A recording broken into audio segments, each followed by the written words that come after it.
Assalamualaikum warahmatullahi wabarakatuh. Salam sejahtera bagi kita semua. Saya Mirza Ratriadi. Kali ini dalam tutorial bahasa pemrograman C++. Di kesempatan kali ini saya masih akan membahas function bagian yang kedua.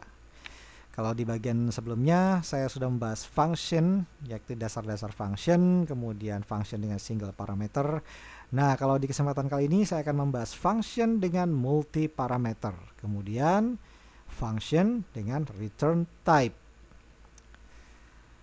Oke, kita jalankan code blocks-nya.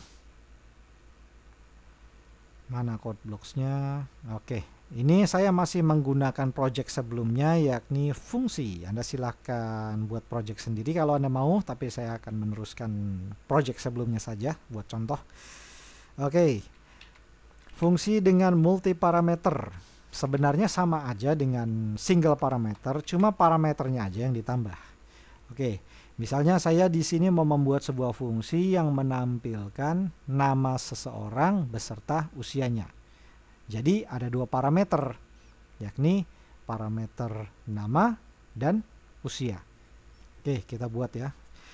Oke, pertama saya buat tipenya dulu, tipe data functionnya tipe void, karena dia hanya sekedar menampilkan sesuatu ke layar.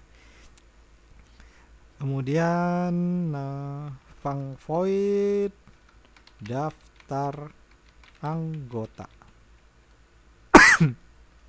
Oke, kemudian kita masukkan parameternya, yaitu ada dua, parameter nama dan usia.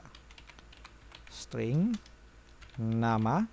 Kemudian untuk menambah parameter berikutnya, caranya gunakan tanda koma. Baru diikuti dengan variabel berikutnya, tipenya integer, namanya usia. Oke. Nah, di sini baru deh kita buat blok kodenya. Nah, di sini kita tampilkan nama seseorang beserta usianya. Mudah. Count nama anggota, kemudian nama, kemudian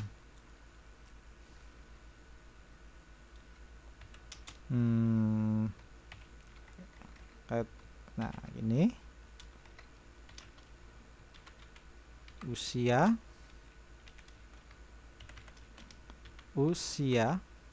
nah variabel usia, kemudian diikuti, saya tambahin lagi deh biar rapih ya, biar enak dilihat. Nah gini. Oke, nanti function ini akan menerima dua parameter, yaitu nama seseorang dan usianya. Jadi nanti yang dicetak adalah nama anggota, kemudian namanya siapa, kemudian usia, yakni usianya sekian tahun. Nah, untuk memanggil fungsi gampang, seperti yang sebelumnya, kita masukkan nama fungsinya daftar anggota. Auto completion sangat berguna. Oke, kemudian masukkan parameter yang diperlukan. Sama seperti memasukkan parameter di sini, kita masukkan parameter nama, yakni tipe string, diapit dengan tanda kutip ganda, misalnya Joko. Kemudian parameter selanjutnya juga sama, pisahkan dengan tanda koma. Kemudian usianya misalnya 34. Kemudian jangan lupa titik koma. Oke. Coba kita run, kita build and run, hasilnya it expected before. Oh, ada yang salah nih tuh kan, lupa titik koma. Oke, build and run lagi. Nah, hasilnya seperti ini. Perhatikan, nama anggota Joko, usia 34 tahun. Gampang ya ini, seperti biasa. Parameter di daftar anggota ini Joko dan 34. Yang Joko masuk ke nama, yang 34 masuk ke usia, baru diproses di body di body functionnya. Begitu, mudah ya, mudah sekali, gampang sekali. Seperti biasa kita bisa, atau gini deh, oh ya, seperti biasa kita bisa masukkan parameter lainnya. Kita buat fungsinya, kita jalankan berulang-ulang. Misalnya Rita usianya 23, terus misalnya Nina usianya 14. Oke, kalau kita build and run ya straightforward, langsung. Oh aduh, tampilannya nggak rapi, saya lupa end line. Nah, kalau gini kan pasti enak nih tampilannya nih. Nah, ini baru nama anggota Joko usia 34 dan seterusnya dan seterusnya. Mudah sekali. Oke. Mungkin Anda bertanya-tanya, gimana kalau parameternya kita masukin kebalik? Jadi usia dulu baru namanya. Coba ya. Gimana hasilnya? Misalnya usianya 22, namanya si Rudi. Coba kita build and run. Error, could not convert 22 from integer to string. Tidak bisa mengconvert 22 ke tipe string. Pasti error. Kenapa? Lihat, tipenya pertama, tipenya ini beda. String sama usia. Lihat ini. Ini 22 angka. Jadi yang namanya parameter itu masuknya tuh berurutan. Berurutan di sini. Karena pertama tipenya string, parameter pertama, maka parameter pertama yang dimasukin juga harus tipe string. Kalau tipenya integer, angka seperti ini, ya jelas ditolak. Nah, coba kalau misalnya kita tambahin di sini deh, dua-duanya kita kasih ini. Kan dia tipenya string tuh, masih jalan nggak? Error lagi. Waduh, kok error lagi? Kenapa nih? Nah, lihat baca errornya di sini. Error invalid conversion from char to integer. Nah, ini error kedua. Nah, ini error berikutnya nih. Kenapa? Karena ini udah masuk string, bener namanya. Ini nama tipenya string. Ini udah bener string meskipun dia angka, tapi karena dia diapit dengan tanda petik ganda seperti ini terhitung sebagai string. Tapi kalau yang Rudy ini, dia akan masuk ke parameter kedua yang tipenya integer, yakni tipe angka. Ini bukan tipe integer tapi tipe string karena dia sebuah kata yang diapit dengan tanda petik ganda. Begitu. Ya, iseng misalnya masukin di 2 misalnya, kita build and run. Ya, bener aja. Nama anggota 22, usia 2 tahun. Aneh. Mana ada orang namanya 22. Oke, gimana? Gampang ya? Mudah sekali, sangat mudah. Oke, itu function dengan multi parameter. Nah, selanjutnya bagaimana dengan function yang sifatnya return type atau mengembalikan nilai? Mengembalikan nilai itu seperti ini.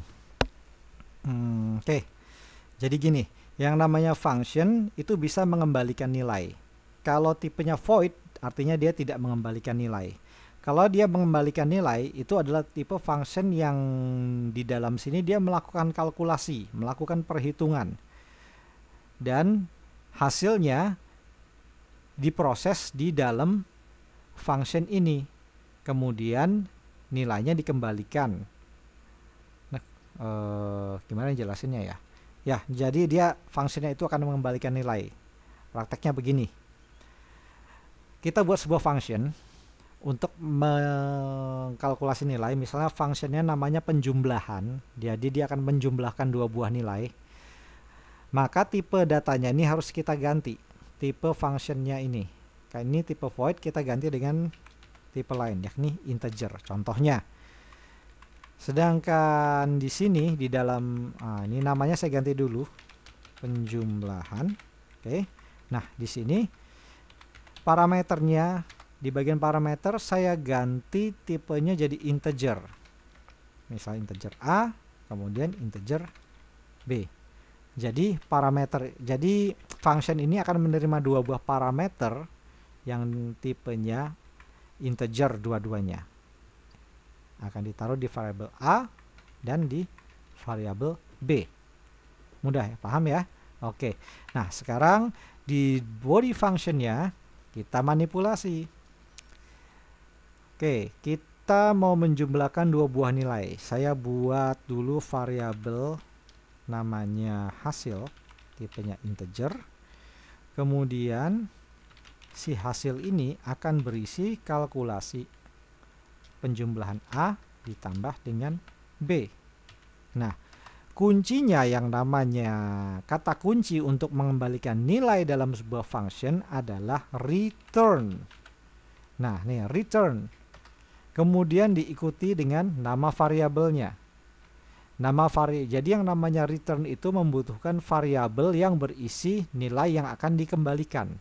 Dalam hal ini nilai yang dikalkulasikan, yakni variabel hasil. Caranya gunakan kata kunci return, kemudian diikuti dengan tanda kurung buka dan kurung tutup. Di dalamnya ada nama variabel hasil. Terakhirnya titik koma.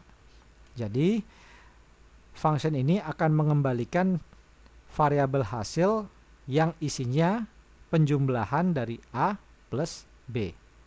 Dan tipenya adalah integer. Itu sebabnya di nama function penjumlahan ini saya ganti dari void menjadi integer, karena nilai yang akan dikembalikan adalah tipenya integer gitu. Oke, coba kita tampilkan hasilnya di sini. Untuk menampilkan hasilnya saya manipulasi deh biar gampang deh. Integer A sama dengan 10 misalnya. Kemudian integer B sama dengan 20. Ini saya langsung isi nilainya. Untuk memanggilnya kita dari function main seperti biasa. Kemudian hasil sama dengan, ini tambahin juga nih, integer, ini integer hasil. Oke. Hasil sama dengan, nah, yang namanya variabel hasil ini saya membuat sebuah variabel hasil. Variabel hasil ini tidak ada hubungannya dengan hasil yang ada di dalam function penjumlahan. Beda. Sekalipun namanya sama, tapi kepentingannya beda.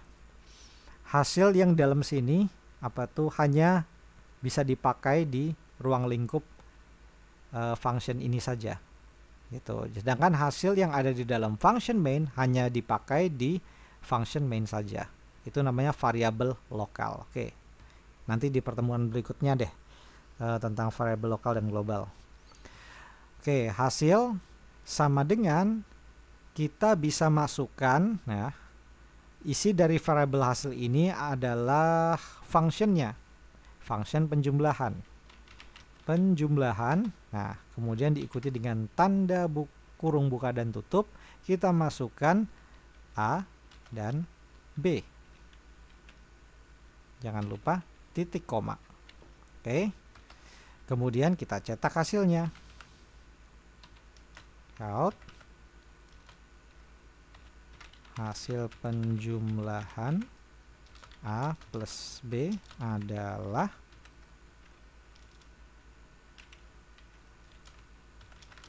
hasil.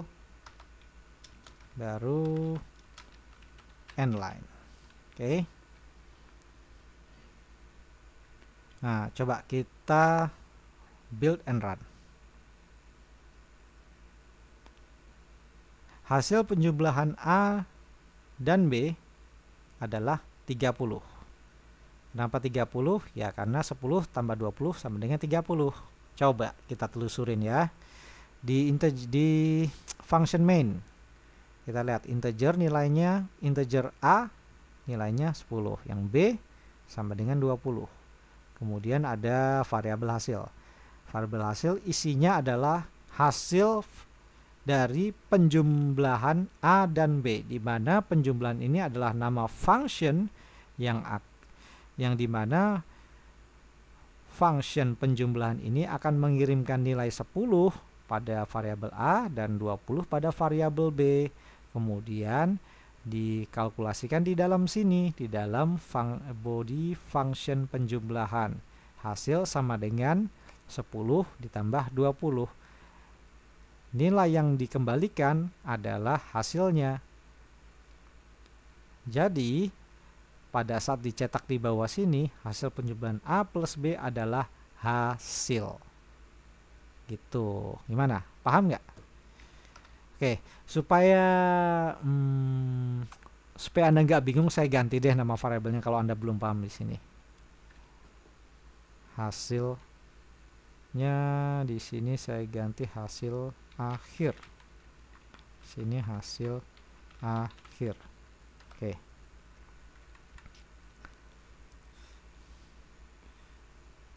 Coba kita run lagi. Oh, ini hasil akhir juga.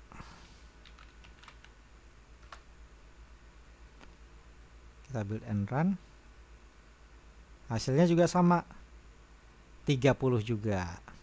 Jadi yang namanya waktu saya belum ubah tadi di sini masih waktu variabel hasil akhir ini tadi masih hasil, namanya masih hasil doang. Jadi variabel ini hanya akan berlaku di function main ini karena local variable. Oke, kita lihat sini ya. Hasil akhir adalah penjumlahan A plus B, yakni 10 dan 20 yang dihitung lewat function penjumlahan di sini. Sehingga pas ditampilkan hasil akhirnya adalah 30 gitu. Gampang ya? Pasti gampang sekali. Pasti Anda cepat nangkepnya. Oke, sekarang mungkin Anda bertanya-tanya, gimana kalau nama variabel ini kita bedain? Di sini kan di variabel penjumlahan parameternya kan variabel A dan B. Gimana kalau kita ganti di sini? X sama Y. Apa yang akan terjadi? Oh ya, di sini juga diganti. Hasil akhir sama dengan penjumlahan X dan Y. Nah, coba kita run. Jalan nggak? Oh, tetap jalan. Jadi yang namanya parameter yang dimasukkan, nama variabelnya itu boleh beda, tapi yang penting isinya cocok. Contoh di sini, integer X sama dengan 10, integer Y sama dengan 20. Kemudian hasil akhir adalah penjumlahan X di sini dan Y di sini. Jadi nilai yang dikirimkan ke dalam parameter penjumlahan di sini ini adalah nilainya atau isinya, yakni 10 dan 20. Dia nggak ngelihat mau yang ngirimin ini variabelnya, nama variabelnya sama atau enggak, dia nggak peduli. Yang penting isinya gitu. Yang penting isinya, bukan bungkusnya. Ibaratnya ini variabel ini cuma bungkusnya doang. Ini juga A ini cuma bungkus doang gitu. Tapi isinya yang penting yang penting isinya yang dicari. Begitu. Paham ya maksudnya ya? Jangan tertipu sama bungkus dan isi. Oh ya, seperti biasa kita bisa isi default parameternya. Nah, coba misalnya B ini saya kasih 10 deh. Kemudian saya build and run. Apa yang terjadi?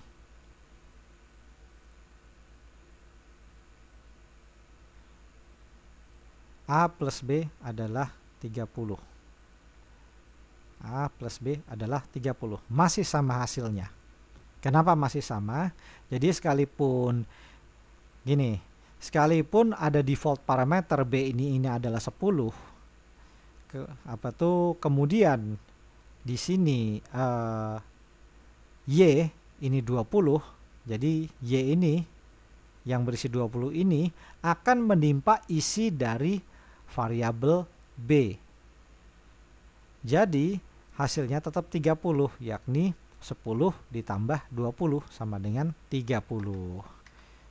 Jadi apa tuh, ini berguna seperti saya terangkan di pertemuan sebelumnya. Jadi kalau misalnya misalnya Y ini nggak perlu, Y-nya dihapus, cuma X aja isinya. Coba kita run, hasilnya adalah 20. Hasilnya adalah 20. Kenapa 20? Karena waktu karena variabel yang dikirimkan ini hanyalah variabel X, yakni 10. Masuk ke dalam variabel A. Sedangkan variabel B isinya 10. Jadi 10 tambah 10 sama dengan 20. Oke. Itu itu yang namanya default parameter pada multi parameter. Gampang ya? Pasti gampang sekali. Oke, di kesempatan kali ini kita sudah membahas function di bagian yang kedua, yakni function dengan multi parameter dan function dengan return type. Oke, kali ini dari saya cukup sekian. Mohon maaf apabila ada kekurangan. Semoga penjelasan saya dapat berguna. Oh ya, jangan lupa subscribe kalau Anda berkenan. Sampai jumpa di lain kesempatan dan wassalamualaikum.